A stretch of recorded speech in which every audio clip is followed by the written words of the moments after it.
Here is the written story in American English with added punctuation, pauses, correct spelling, U.S. units of measurement, dramatic emotions, and details. John Smith had been looking forward to a quiet afternoon by his pool. The sun was beating down, a glorious warmth that kissed his skin. The water in his backyard oasis sparkled like 1,000 tiny diamonds, beckoning him to dive in. And within arm's reach, condensation beaded on his ice-cold lemonade, promising sweet refreshment. After weeks of sheer, unadulterated stress from moving into his new home, this was his first real chance to unwind, to let the tension melt away like butter on a hot griddle. He settled into his comfortable lounge chair, the soft cushion cradling him like a gentle hug. Book in hand, ready to escape into another world, he let out a long, contented sigh. The neighborhood had seemed pleasant enough when he and his family moved in quiet, the houses well maintained, and a generally peaceful vibe hung in the air. But today, that precious peace was about to be shattered into a million tiny, irritating fragments. "Excuse me. Who do you think you are?" A voice, sharp as broken glass, sliced through the serene atmosphere. John squinted against the dazzling sunlight, his eyes landing on a woman standing at the very edge of his yard. She was dressed in clothes that screamed expensive but somehow managed to look garish, like a peacock overdressed for a Tupperware party. Her posture was ramrod straight, radiating an almost palpable self-importance. She had the unmistakable aura of someone who not only thrived on making others miserable but probably considered it a competitive sport. He had never laid eyes on her before in his life, but something about the way she glared at him, her eyes narrowed into laser-focused beams of disapproval, told him he was already firmly planted on her bad side. John remained lounging, a wry amusement tugging at the corner of his lips. Her aggressive stance was almost comical. "Ah, I think I'm a guy enjoying his own pool," he said, raising an eyebrow in a silent challenge. The woman huffed, a sound like air escaping a punctured tire, and took a deliberate step closer, her expensive sandals crunching on the grass. "You don't belong here." "Who let you in?" John blinked, genuinely surprised by her audacity. "Let me in? Lady, I live here." She scoffed, crossing her arms over her chest like a medieval knight preparing for battle. "I've never seen you before, and I know everyone in this neighborhood. There's absolutely no way you live in that house." John let out a small chuckle, shaking his head in disbelief. "Yeah, well, I don't exactly throw a block party every time I move somewhere new. Haven't gotten around to baking welcome cookies yet." He gestured vaguely toward the two-story house behind him. "Been here about a month. Maybe you just weren't paying attention. You know, busy with whatever it is you do." The woman's lips pursed as if she had just sucked on a lemon, her face contorting into an expression of utter distaste. "I don't believe you. This house was vacant for a long time, and now suddenly, some random man is lounging by the pool? You actually expect me to believe that?" John took a slow, deliberate sip of his lemonade, the cool liquid a welcome contrast to the rising heat of this bizarre confrontation. He resisted the almost overwhelming urge to roll his eyes so hard they might get stuck. "Believe whatever you want. Doesn't change the fact that I'm not trespassing." Her face, already flushed with indignation, now turned a shade of angry red that matched the hibiscus blooming in his flowerbed. "This is a good neighborhood, and we don't allow vagrants hanging around private property. You're obviously squatting here." John couldn't help but laugh, a genuine, hearty laugh that echoed across his yard. "You think I'm homeless? Seriously?" She whipped out her phone, her fingers already flying across the screen, dialing with the speed and precision of a seasoned assassin. "I'm calling the police.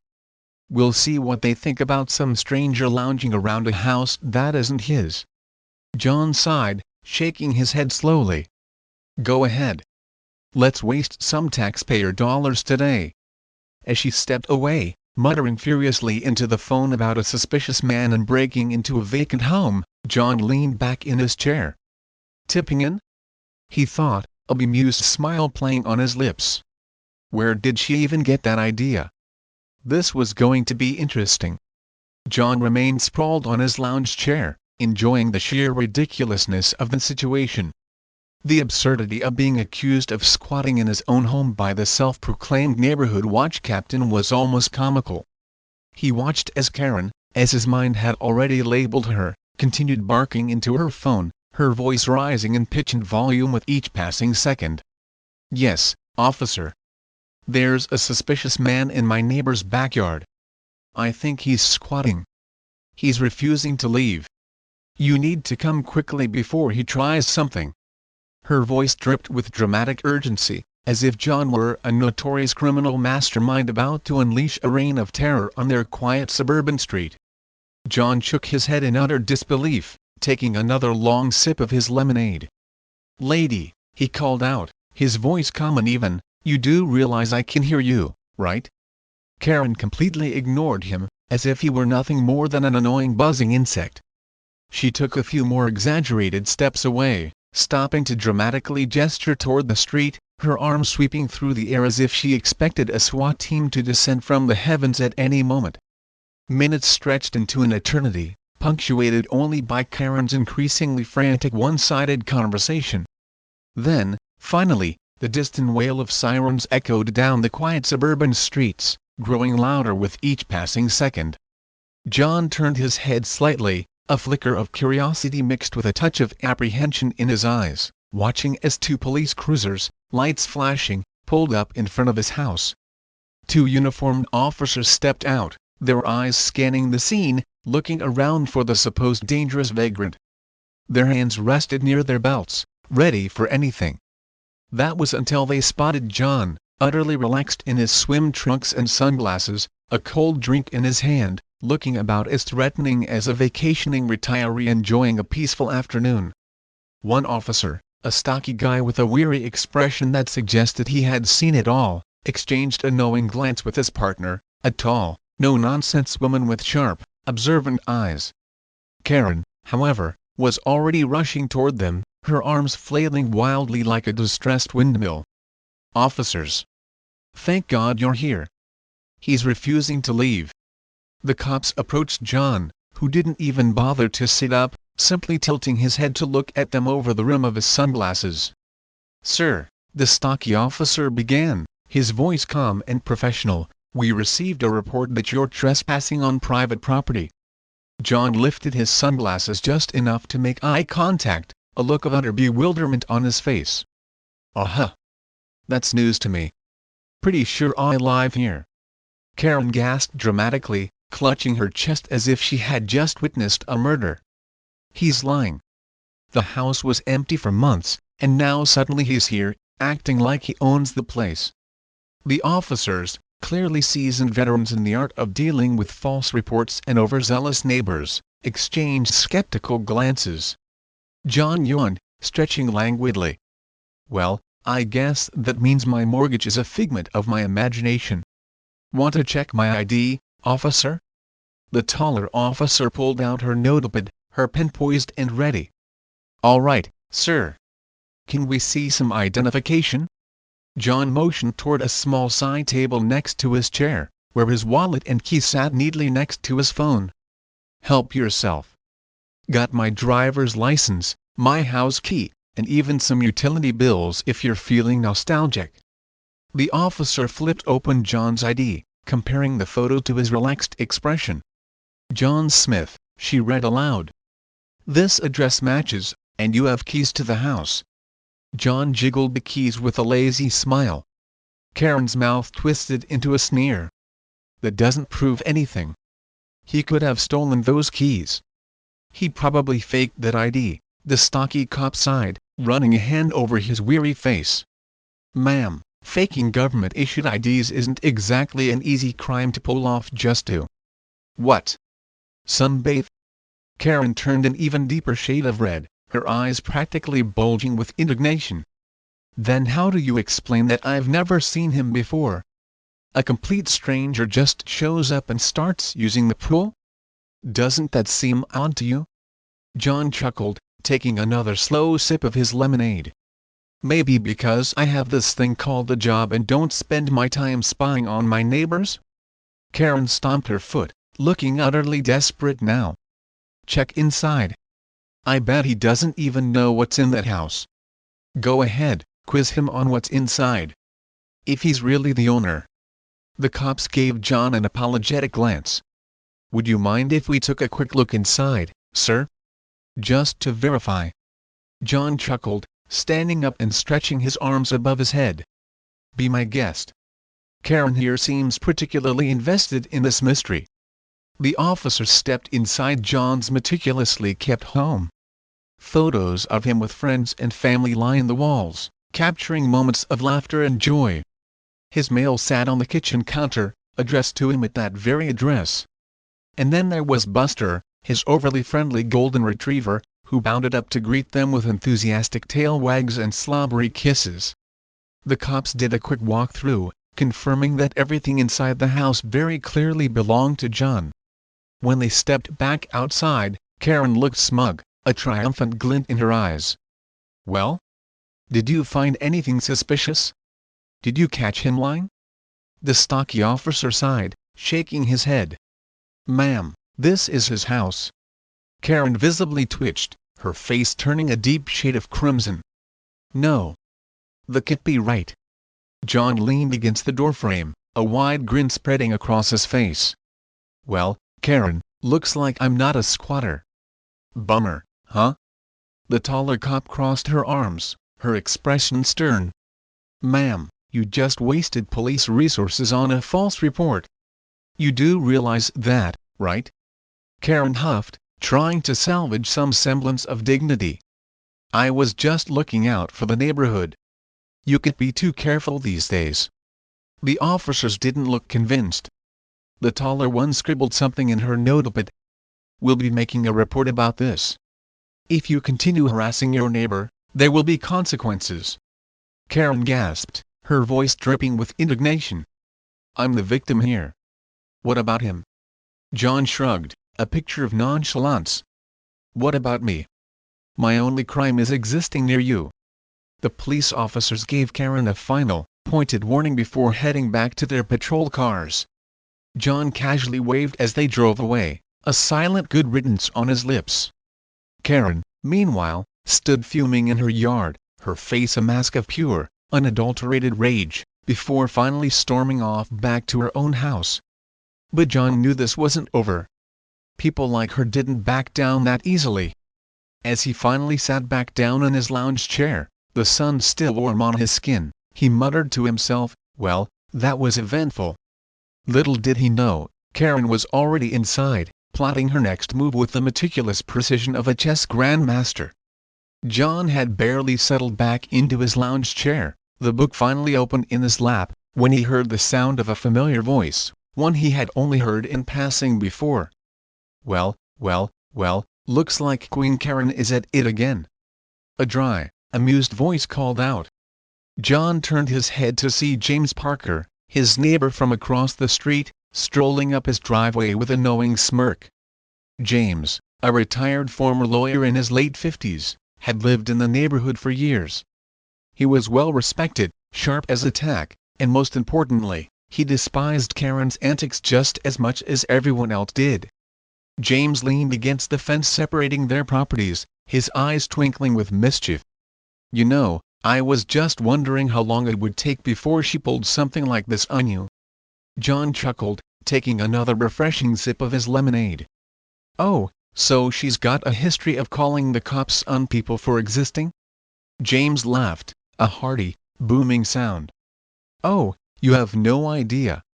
Last year, she called the police on a Girl Scout because she thought she was running a shady operation by selling cookies without a permit. John snorted, nearly choking on his drink. You're joking. Wish I was, James said, shaking his head. Look, I saw the whole thing from my porch, and I sent the HOA president a message. She should be here any minute. John raised an eyebrow, intrigued. You think the HOA is actually going to do anything about her? James smirked. Not because they want to, per se, but because Karen's already on thin ice with them. She's racked up quite a few complaints, and they'd love an excuse to reel her in. John grinned, a spark of anticipation lighting up his eyes. Now that's something I'd pay to see. Just a few minutes later, a sleek black sedan pulled up to the curb, and out stepped Susan Caldwell, the HOA president. Susan was a no-nonsense woman in her mid-40s with a sharp bob and an even sharper gaze. She was the type who tolerated zero nonsense, especially from Karen. As soon as Susan approached, Karen stormed out of her house, her face still red with fury. "Susan! Thank goodness you're here. You need to do something about this." Susan pinched the bridge of her nose, her expression weary. "Karen, I just got off the phone with the police. They said this was another false report." Karen's face twitched, her eyes darting nervously. "False? He's lying. He doesn't belong here." Susan crossed her arms, looking utterly unimpressed. "Karen, his name is on the HOA records. His property taxes are up to date. His utilities are registered in his name. I even have his application documents from when he moved in last month." Karen blinked, her mouth opening and closing like a fish out of water. But, Karen," Susan said, her voice like steel, "this is harassment. We've had enough complaints about you already." James, thoroughly enjoying the show, leaned closer to John and whispered, "She's about to get roasted." Karen's mouth opened and closed again, her eyes wide with disbelief. "You're taking his side? But he's clearly—" Susan cut her off, her voice firm and unwavering. "Karen, you've been fined twice already for calling the police on neighbors over absolute nonsense. If you do it again, we'll have grounds to ban you from HOA meetings and issue an official restraining order against further complaints." Karen gasped, her hand flying to her chest in dramatic indignation. "You can't do that. I pay my dues. I have a right to be heard." Susan raised a perfectly sculpted eyebrow. "Not when you waste everyone's time with this ridiculous paranoia." John leaned back in his lounge chair, watching the scene unfold with unadulterated amusement. Karen was turning an alarming shade of beet red. James nudged him with his elbow. "This is way better than Netflix." Karen, finally realizing she had lost this particular battle, spun on her heel and stormed back to her house, but not before throwing one last, venomous glare at John. "You haven't seen the last of me," she muttered under her breath. John smiled lazily, waving a dismissive hand. "Oh, I sure hope not. This has been the highlight of my day." Karen slammed her front door shut with a resounding bang. As Karen disappeared inside, John noticed something unexpected. Several neighbors had gathered outside, watching the whole fiasco unfold with a mixture of shock and amusement. Some were shaking their heads in disbelief, while others were openly chuckling. A few even gave John nods of approval and thumbs-up gestures. One woman, a middle-aged mother with a toddler on her hip, called out, "Welcome to the neighborhood. You just survived your first Karen meltdown." John laughed, genuinely amused. "Is this a regular thing?" An older man, probably in his 70s, chuckled, shaking his head. "Son, we've all had our run-ins with her." Another neighbor, a young man with a friendly smile, grinned. "You handled that pretty well. Most people just avoid her, but watching her get chewed out by the HOA? That was gold." James clapped John on the back. "See? You're already a local legend." John grinned, raising his glass in a mock toast. "Well, glad to be here." But he knew one thing for certain, Karen wasn't done yet, not by a long shot. And John Smith? He was ready for whatever came next. Continue. For the next few days, John enjoyed the blissful peace and quiet that followed Karen's very public humiliation. It was as if a dark cloud had lifted from the neighborhood, replaced by sunshine and birdsong. But deep down, he knew that peace never lasts long when a Karen is involved. One crisp morning, as John was heading out to grab some groceries, he noticed something off. A small group of neighbors were gathered on the sidewalk, whispering amongst themselves. A couple of them shot him sympathetic glances, their faces etched with a mixture of pity and concern. John frowned, a knot of unease tightening in his stomach. That's never a good sign. Then he saw it. Plastered across multiple light poles, mailboxes, and even some front yards were cheaply printed flyers. At the top, in blurry, low-resolution glory, was a photo of him by his pool, taken from an unflattering angle. Below it, in bold, capital letters, the flyer screamed, "Warning, dangerous trespasser in our neighborhood." The text went on to accuse him of illegally occupying a vacant house, claiming he refuses to identify himself and urging neighbors to do not engage but instead call the police immediately. John stared at the flyer for a long moment, a wave of disbelief washing over him. Then, he threw his head back and laughed, a loud, unrestrained burst of amusement that echoed down the street. James Parker, who had been standing nearby, watering his petunias, ambled over, a look of utter incredulity on his face. "She's lost her damn mind!" he exclaimed, shaking his head. Another neighbor, an older woman named Marjorie, walked up, her arms crossed and a look of weary resignation on her face. "Karen was out here at 6 o'clock this morning, taping those up like some kind of lunatic." John pulled one of the flyers down and examined it closely. "She even used Comic Sans," he muttered, a mock look of offense on his face. "I almost feel personally insulted." Marjorie snorted, a puff of air escaping her nostrils. "That's what you're upset about?" James grinned, clapping John on the shoulder. "Hey, he's got standards." John shrugged, a mischievous glint in his eyes. "Well, if Karen wants war, let's give her one." Instead of ripping the flyers down, John decided to leave them exactly where they were. By noon, the entire neighborhood was buzzing about the flyers, but not in the way Karen had so desperately hoped. Instead of fear and concern, she found herself the subject of widespread mockery. Someone had hilariously edited one of the flyers to read "Local pool enthusiast strikes again." Another neighbor photoshopped a wanted poster with John's face and posted it on the neighborhood Facebook group, complete with a reward of one slightly used pool noodle. A few teenagers even made a TikTok skit reenacting the initial confrontation, complete with exaggerated Karen voices and dramatic fainting spells. By the afternoon, Karen's ridiculous scheme had officially backfired in spectacular fashion. And then came the final blow. Susan Caldwell, the HOA president, showed up on Karen's doorstep, a stern look on her face and a thick envelope in her hand.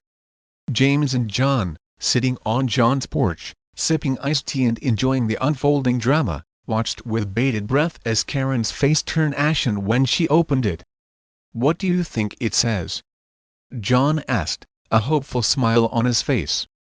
James chuckled, rubbing his hands together. "I'd bet money on a massive fine." A minute later, Karen let out a screech that could shatter glass, a sound of pure, unadulterated fury. Bingo! Karen stormed out of her house, waving the HOA notice in the air like a deranged conductor leading a chaotic orchestra. "They can do this!" she shrieked, her voice cracking with outrage. "This is a violation of my rights." John grinned, leaning back in his chair. "You mean like how you violated mine?" Karen rolled on him, her eyes wild and bloodshot. "This is your fault." John raised an eyebrow, feigning innocence. "How? You literally did all of this to yourself." James, unable to resist the urge to add fuel to the fire, chimed in, "Besides, isn't it illegal to put up false accusations about someone?" Karen paled, her bravado momentarily faltering. They weren't false. He. Susan Caldwell stepped in, her arms crossed and her expression unwavering. "Karen, we warned you multiple times. You harassed a homeowner, made false reports to the police, wasted valuable police resources, and now you've spread defamatory flyers all over the neighborhood. You're being fined $2,500. Karen almost collapsed, her face contorted in disbelief. $2,000. What? Susan didn't even blink. "Oh, and if you don't pay within 30 days, we'll take further legal action." A wave of murmurs and suppressed chuckles rippled through the small crowd of neighbors who had gathered to witness the grand finale. Karen stumbled back toward her house, shaking with rage and muttering incoherently under her breath. John took a long, slow sip of his iced tea, watching her retreat with a sense of profound satisfaction. James nudged him with his elbow. "I think that's what they call poetic justice." John smirked. "Nah. This is just karma with extra seasoning." Karen slammed her front door shut, her reign of terror officially, and hopefully permanently, over. Karen might have retreated, defeated for now, but John knew that people like her rarely admit defeat. They simply regroup and plot their next attack. So, he decided to make sure she never tried this nonsense again. Step 1. Public exposure. That night, John sat down at his computer, his fingers flying across the keyboard as he crafted a masterpiece.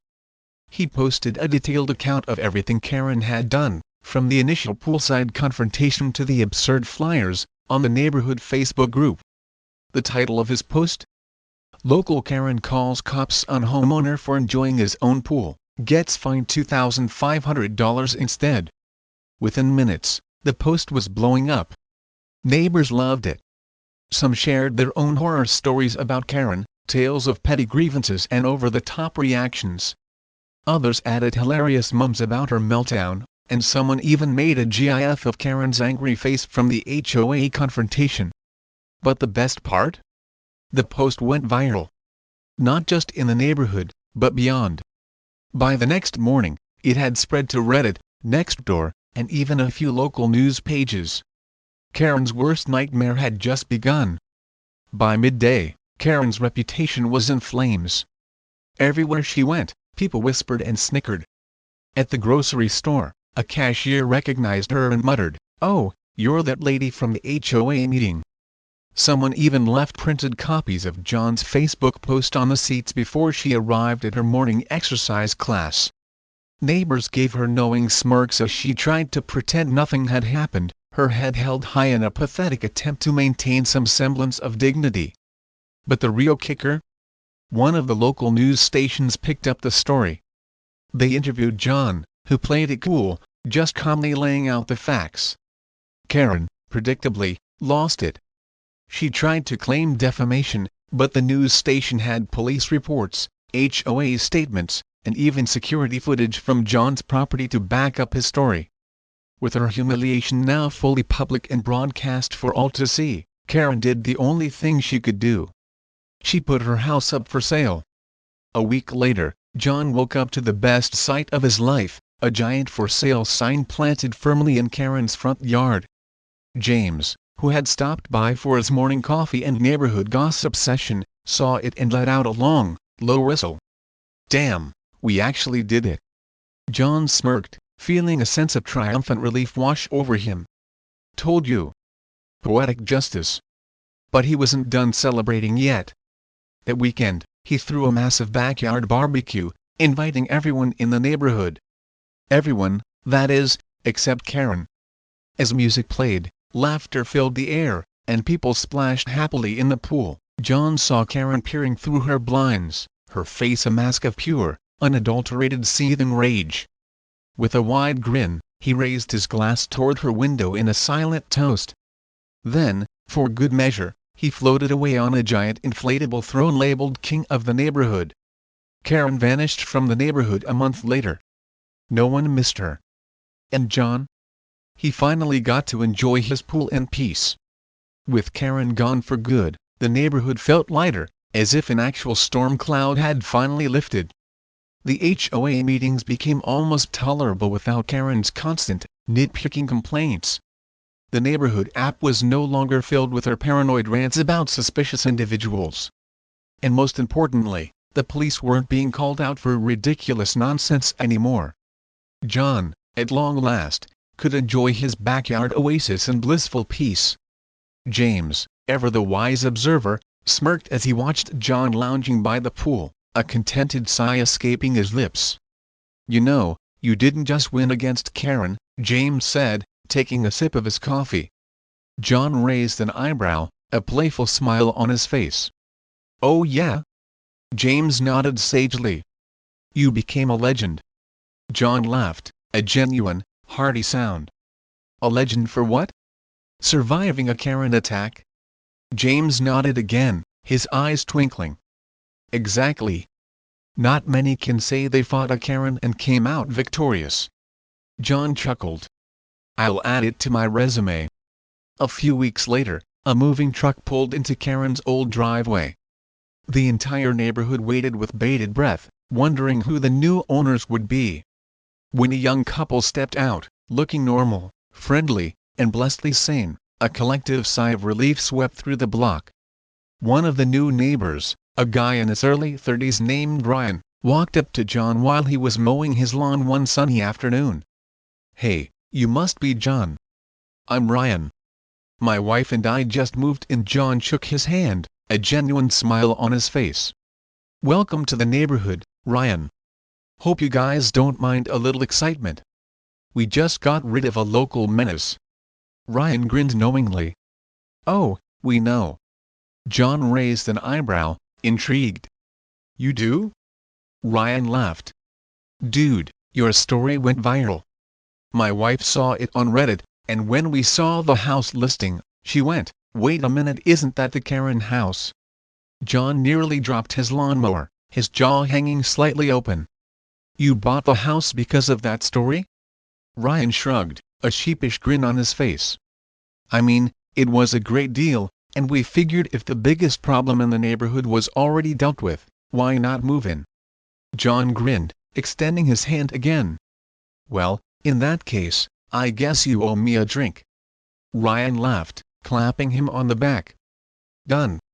Pool party at your place? John smirked. Oh, absolutely. As the sun began to dip below the horizon, casting long shadows across the neighborhood, John kicked back in his lounge chair, watching his new, actually decent neighbors settle in. James sat beside him, shaking his head with a chuckle. So, let me get this straight. You got rid of a Karen, went viral, and somehow made this place more desirable? John smirked, taking a long, satisfying sip of his lemonade. That's the power of poetic justice, my friend. James raised his drink in a toast. To living drama-free. John clinked glasses with him. And to never hearing the words "I'm calling the cops" again. And with that, John finally enjoyed the peaceful, sun-soaked afternoon he'd been waiting for all along. No drama, no Karens, just pure, unadulterated victory.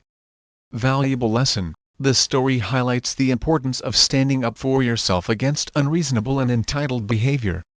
While it can be tempting to avoid confrontation, sometimes a firm and humorous approach can not only resolve the immediate issue but also inspire others and even bring a community closer together.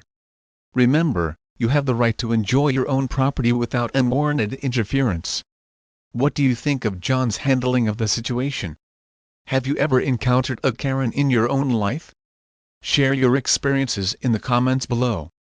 And if you enjoyed this story, don't forget to tap that subscribe button and join our journey for more entertaining tales and valuable insights.